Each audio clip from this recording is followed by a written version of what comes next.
വളർന്നു കഴിഞ്ഞതിന് ശേഷം പിന്നെ ആഘോഷിക്കാനുള്ള അവസരം ഉണ്ടായില്ല.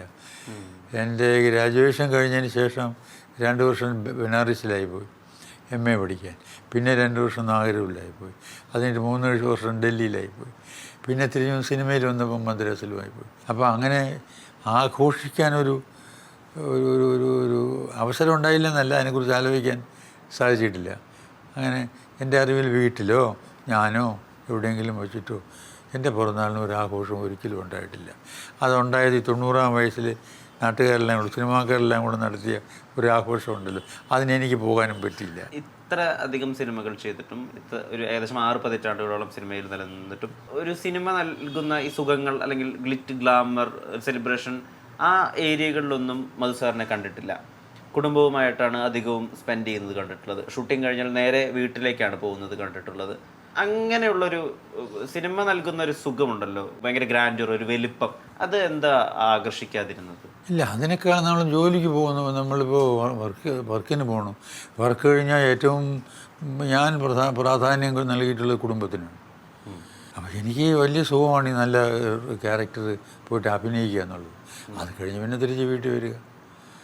മറ്റേതങ്ങനെ ഞാനെന്നല്ല, എനിക്ക് തോന്നുന്നില്ല ആരും മലയാള സിനിമയിൽ അങ്ങനെ ഉണ്ടെന്ന് എനിക്ക് തോന്നുന്നില്ല. ഈ ആഘോഷിക്കാൻ പോകുന്നവർ വേറെ ഹിന്ദിയിലോ വല്ലതും ഉണ്ടോ എന്ന് അറിയാൻ പാടില്ല. തമിഴിലും അങ്ങനെ അധികം ഉണ്ടെന്ന് തോന്നുന്നില്ല. സിന്ദൂരച്ചെപ്പ്, തീക്കനൽ 2 മികച്ച സിനിമകൾ സംവിധാനം ചെയ്തിരിക്കുന്നു. 2നും സംസ്ഥാന സർക്കാർ അന്ന് അംഗീകാരങ്ങളും നൽകിയതാണ്. ഏതാണ് പേഴ്സണലി ഏറ്റവും ഫേവറേറ്റ് ആയിട്ടുള്ള വർക്ക്? അത് ചോദിക്കരുത്, കാരണം 2നും തമ്മിൽ യാതൊരു ബന്ധവുമില്ല. ഒരുമാതിരി എന്തോ ഒരു 2 പുലിയും കടുവയും തമ്മിൽ എന്താ ചോദിച്ചാൽ 2 ഏതാണ്ട് ഒരു പോലെ തന്നെയല്ലേ. അതെ, അതുപോലെ ഈ 2 നല്ല കഥകൾ, നല്ല ആർട്ടിസ്റ്റ്, നല്ല പടമായിരുന്നു.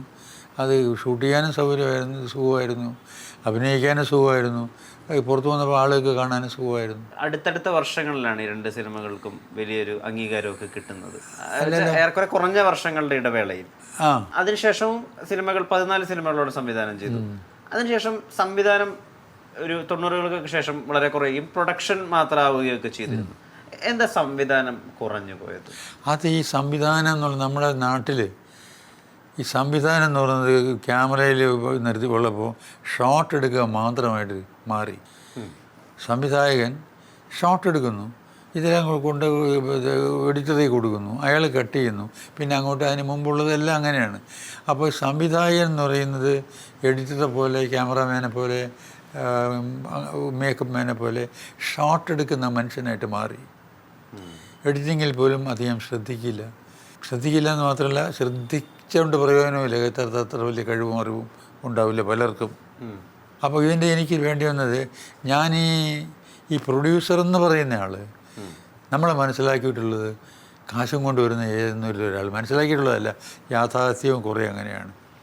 ഈ പടത്തിൻ്റെ കഥയിലോ അല്ലെങ്കിൽ അതിൻ്റെ ടേക്കിങ്ങിലോ അതിൻ്റെ ഗുണത്തിലോ ഒന്നും യാതൊരു എന്തെന്ന് പറയാൻ ബന്ധവും ഉണ്ടാവില്ല, ഇല്ലേ? മാറി നിൽക്കുന്ന ഒരു മനുഷ്യനാണ് പലതിലും. എല്ലാ പ്രൊഡ്യൂസേഴ്സിനും കുറിച്ചല്ല ഞാൻ പറയണത്. അപ്പോൾ പ്രൊഡ്യൂസറാണ് ഇത് റിയൽ പ്രൊഡ്യൂസർ. അയാൾ script to screen,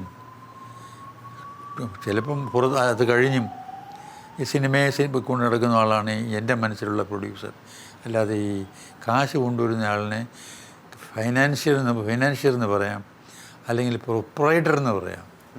he's not the producer, because he's not producing it. Produce ചെയ്യുന്ന ബാക്കി അതിലുള്ള ടെക്നീഷ്യൻസും ആർട്ടിസ്റ്റും ഒക്കെ കൂടി ചേർന്നിട്ടാണ്. അപ്പോൾ പ്രൊഡ്യൂസർ എന്ന് പറയുന്ന ആളാണ് ഇതിൻ്റെയൊക്കെ മുകളിലുള്ളത് എൻ്റെ മനസ്സിൽ.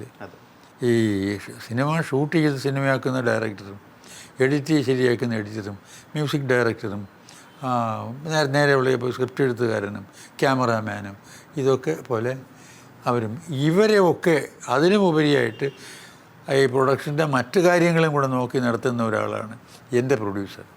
അതാകാനായിരുന്നു എൻ്റെ അടുത്ത ആഗ്രഹം. ഈ ഡയറക്ഷൻ കഴിഞ്ഞപ്പോൾ എനിക്ക് പ്രൊഡ്യൂസറാകണമെന്ന് തോന്നി. അപ്പം ഞാൻ ചുമ്മാ കാശ് മുടക്കിയിട്ട് മാറി നിന്നിട്ട് കണ്ടുകൊണ്ടിരിക്കുന്ന ഒരാളല്ല. ബട്ട് ഇതിൻ്റെ ഓരോ ഫ്രെയിമിലും ഞാനുണ്ടെന്നുള്ളതാണ് സത്യം. അതുകൊണ്ടാണ് ഞാൻ എൻ്റെ ഡയറക്ടർ എന്നുള്ള ഇത് വരാത്തത്. ഞാൻ producer is the man who makes the film.